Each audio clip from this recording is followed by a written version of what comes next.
Nabi. Nabi ni ketakutan. Balik daripada Gua Hira 2 bulan dekat atas tu, tiba-tiba balik ketakutan macam ni. Kalau korang lah, kalau korang sebagai orang biasa kan, rumah perempuan, akak-akak yang ada suami kan, tiba-tiba balik suami dah 2 bulan tak balik daripada Cameron Highland, tiba-tiba balik, ketakutan, sejuk, selimutkan aku. Akak rasa akak buat apa? So tunggu next episode Jejak Khalifah.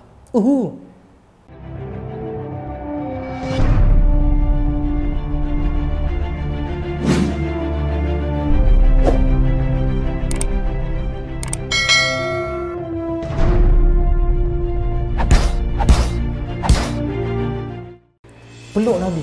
Nabi ni ketakutan.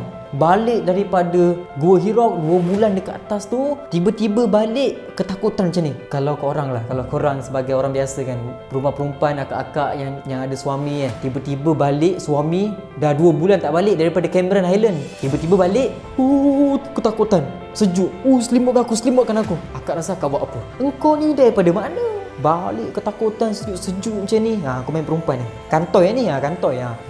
Tapi ni Siti Khatijah, Nabi balik dengan ketakutan. Siti Khatijah terus selimutkan Nabi, guys. Betapa sweet, betapa baiknya, betapa manjanya Siti Khatijah radhiyallahu anha ni. Lepas tu Siti Khatijah pun tenangkan Nabi. Nah, Siti Khatijah tak tanya apa yang jadi. Dia tak tanya, dia tenangkan Nabi sampai Nabi tenang. Barulah dia tanya apa yang terjadi tadi. Waktu Nabi dah okey, Nabi dah relax. So Nabi pun ceritalah kan. Dia cerita daripada A sampai Z. Waktu dekat Gua Hira tu ada orang datang peluk aku, suruh baca Iqra Bismillah lah semua. Lepas tu waktu aku jalan, waktu aku lari nak balik ke rumah, ada satu makhluk daripada awan panggil nama aku semua. Aku ketakutan sampai aku takut balik ke rumah dan kau selimutkan aku. So Nabi Muhammad ni cerita detail, cerita apa yang ada. So Siti Khatijah ni bercakap lah kan, engkau bukan orang yang jahat, kau adalah orang yang baik, suka tolong anak yatim, suka bantu orang tua, suka bantu orang miskin. So Khatijah ni cerita je kebaikan Nabi ni. Aku tak rasa ada syaitan ataupun orang jahat yang nak mengganggu kau. Lepas tu Siti Khatijah pun bawa Nabi Muhammad SAW ni pergi ke pendeta Nasrani. Siti Khatijah bawa lah. So pendeta Nasrani pun tanya dekat Siti Khatijah, okey, apa yang jadi? Lepas tu Siti Khatijah pun ceritalah kan, sebenarnya suami saya yang nama Muhammad ni, dia daripada Gua Hira, dia jumpa orang yang peluk badan dia, suruh baca kitab Bismillah semua ni. Lepas tu dia pun lari turun bukit, ada nampak satu badan, satu makhluk yang aneh yang dekat awan, muka dia menutupi langit dan bumi semua. Dia pun cerita, Siti Khatijah pun ceritalah apa yang Nabi cerita. So pendeta ni pun cakap lah, sebenarnya makhluk yang kau nampak tu adalah Jibril. Makhluk tu dia dulu selalu datang dekat Musa dan juga Isa. Tu adalah malaikat Jibril. Dan makhluk itu selalu jumpa Nabi saja.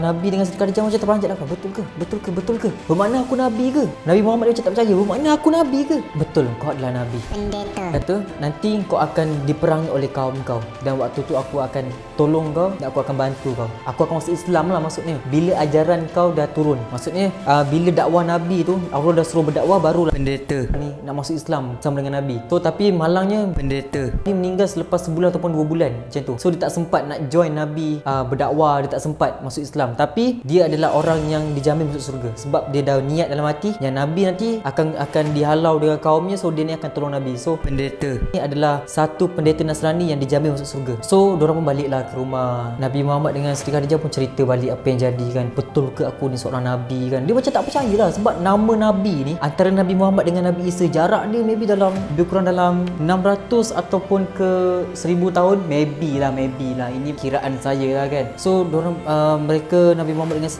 Siti Khatijah ni pun borak-borak, betul ke aku Nabi? So masih lagi ada dalam hati tu tanda tanya, betul ke kan? So Siti Khatijah pun cakap dengan Nabi lah kan, okey, kalau Jibril malaikat tu datang lagi, nanti bagi tahu kat saya, bagi tahu dekat Khatijah. Lepas tu Nabi kata, okey, nanti saya akan bagi tahu. So tak lama tu Jibril betul-betul datang kat luar rumah Nabi, bagi salam, Assalamualaikum.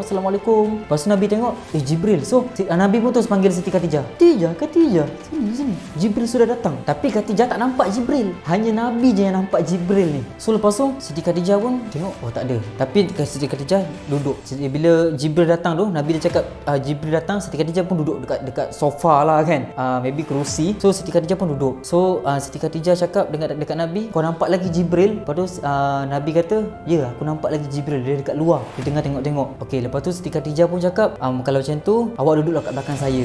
Ni Siti Khadijah cakap tau, dalam riwayat, dalam hadis tu diceritakan macam tu lah. So awak duduk kat belakang saya. So Nabi pun duduk kat belakang Siti Khadijah ni. Lepas tu Siti Khadijah tanya Nabi, ada nampak lagi tak Jibril kat luar? Nabi kata ada lagi. Okey, lepas tu Siti Khadijah cakap, okey, duduklah atas peha kiri aku kan. Siti Khadijah suruh Nabi duduk atas peha kiri. Nampak betapa Siti Khadijah ni percaya betul-betul kat Nabi, yang ni adalah Nabi. So Nabi pun duduk dekat peha kiri Siti Khadijah. Lepas tu Siti Khadijah tanya, nampak lagi tak Jibril? Oh, nampak. Nabi kata nampak lagi. Okey, macam tu pindah pula ke peha belah kanan pula. Nabi pun pindahlah ke peha belah kanan juga kan, sebab Siti Khadijah yang suruh. Siti Khadijah tanya Nabi, nampak lagi tak Jibril kat luar? Nabi kata nampak lagi, dia ada lagi dekat luar. So last kali Khadijah buat apa tau? Siti Khadijah dia buka tudung. Siti Khadijah buka tudung. Lepas tu Siti Khadijah tanya Nabi, nampak lagi tak Jibril kat luar? Lepas tu Nabi kata dah tak ada dah, dia dah pergi. So Siti Khadijah cakap tu memang betul-betul malaikat, sebab malaikat takkan tengok aurat wanita. Itu baru betul-betul malaikat. Kalau jin lain. So dorang ni, dorang nak pastikan tu jin atau malaikat, dorang buat macam itu. Siti Khadijah dia punya idea, dia punya genius dia waktu tu, dia buka tudung kan. Kalau jin mestilah tengok, betul tak?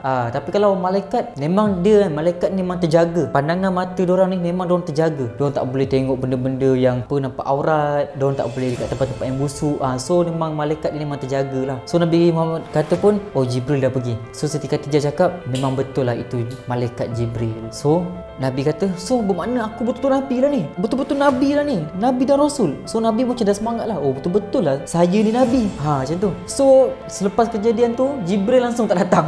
Tak tahulah kenapa Jibril tak datang kan. So dalam masa berapa-berapa bulan tu kan, 2 bulan, 3 bulan, Jibril langsung tak datang. So Nabi pun macam curiga lah, aku ni jadi betul ke tak jadi Nabi, tanta dah dibatalkan jadi Nabi. Sebab buat malaikat Jibril macam tu. So Nabi pun masih tunggu-tunggu kan, bila Jibril nak datang ni. Dah dekat 6 bulan Jibril pun tak datang. So nak pendekkan cerita, Jibril pun datang bagi wahyu kan, suruh berdakwah semua. So waktu Nabi berdakwah ni memang penduduk Mekah majoriti tak terima Nabi berdakwah. Serius. Walaupun sebelum ni Nabi ni digelarkan Al-Amin, orang yang paling dipercayai, orang yang paling jujur. Tapi bab agama tak semestinya orang-orang yang rapat dengan dia ataupun kawan baik dia sendiri akan terima. Contoh macam ni, bila Nabi dah disuruh berdakwah dekat kampung kota Mekah tu kan, dekat penduduk-penduduk kota Mekah, orang pertama yang paling kuat menolak dakwah Nabi ni adalah pakcik dia sendiri. Kalau saya sebut ni mesti korang kenal. Oh, orang tu, pakcik dia ni memang betul-betul benci dekat Nabi Muhammad. Sebelum jadi Nabi, pakcik dia ni memang sayang gila kat Nabi Muhammad ni. Tapi lepas jadi Nabi, pakcik dia ni adalah orang yang memang paling benci Nabi lah. Sampai nama pakcik ada dalam Al-Quran, dekat ayat Al-Lahab, Abu Lahab. Itu nama pakcik Nabi Muhammad SAW yang paling benci kat Nabi, iaitu nama dia adalah Abu Lahab. Bila nama dalam masuk dalam Al-Quran ni dua je. Nama manusia yang masuk dalam Al-Quran ni dua je. Orang paling baik dengan orang paling jahat. Itu je. Orang betul-betul baik akan masuk nama dia dalam Al-Quran. Tapi kalau orang betul-betul jahat baru masuk dalam Al-Quran. So pilihlah dua.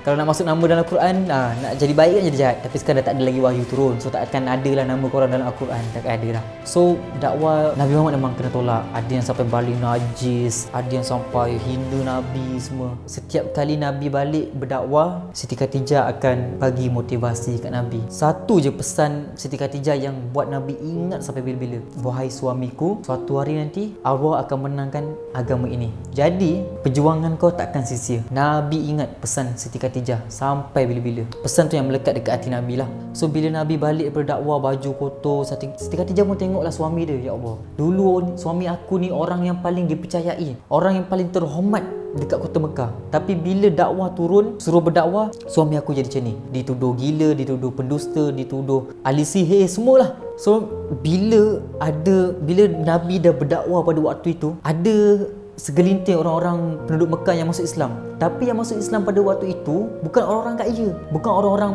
yang ada nama. Kebanyakan ni orang miskin, budak-budak kecil yang masuk Islam. Banyak yang masuk Islam hamba-hamba. Bila yang masuk Islam ni banyak hamba-hamba, orang miskin. So bila diorang masuk Islam, diorang automatik kena pecat daripada bos diorang, sebab diorang tak terima dakwah Nabi ni. So bila pekerja dia ni terima dakwah Nabi dah masuk Islam, so diorang benci lah. So diorang pecat, seksa. Salah satu yang kita ambil contoh cerita pasal Sumayyah lah. Sumayyah, kau dibunuh di dunia sementara untuk hidup di surga yang selama-lamanya. Sedap juga aku nyanyi walaupun penyamah. Okey, Sumayyah ni kan, dia adalah wanita pertama yang mati syahid.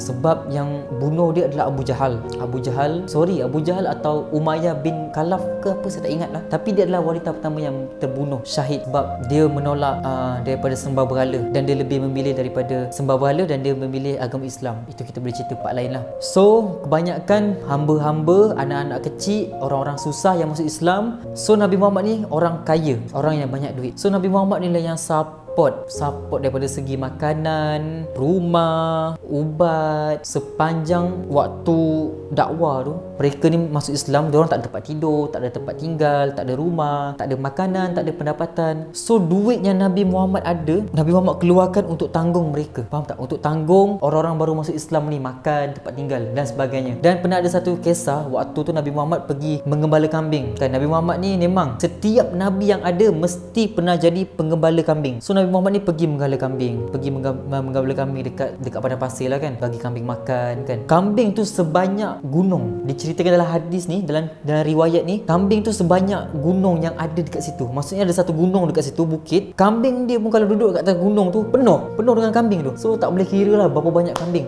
yang ada. So adalah satu orang Arab Badui ni datang. Orang Arab Badui ni adalah orang Arab yang asli lah, orang kata. So orang Arab ni kata, "Oi Muhammad, kau banyak kambing, bagilah aku satu." Lepas tu Nabi pun cakap, "Kau nak kambing? Kalau kau nak kambing ni, kau masuklah Islam. Senang je, cakap macam ni je, asyhadu alla ilaha illallah Muhammad Rasulullah. Lepas tu aku akan bagi semua kambing ni kat kau." Lepas tu orang Arab Badui tu cakap, "Betul ke ni? Kau jangan game aku." Gitu lah. Lepas tu Nabi Muhammad kata, tak. Ucap je apa yang aku suruh ucap, and then kau ambil kambing ni semua." Lepas tu orang Arab Badui pun cakap lah kan, mengucap lah kan, asyhadu alla ilaha illallah Muhammad Rasulullah. Lepas tu Nabi bagi semua kambing tu dekat orang Arab Badui ni. Maksudnya kambing tu banyak. Dekat satu gunung tu, kambing tu dia bagi semua. Lepas tu orang Arab tu balik ke kampung dia kan. Orang Arab dia cakap apa tau? Masuklah agama Islam, sebab siapa masuk agama Islam akan dapat hadiah. Macam aku ni dapat hadiah banyak. So bila dia dah cakap macam itu, satu kampung tu datang rumah Nabi, semua nak kambing. So bila Nabi pun balik daripada mengembala kambing tu, Nabi pun balik kat rumah Siti Khadijah kan.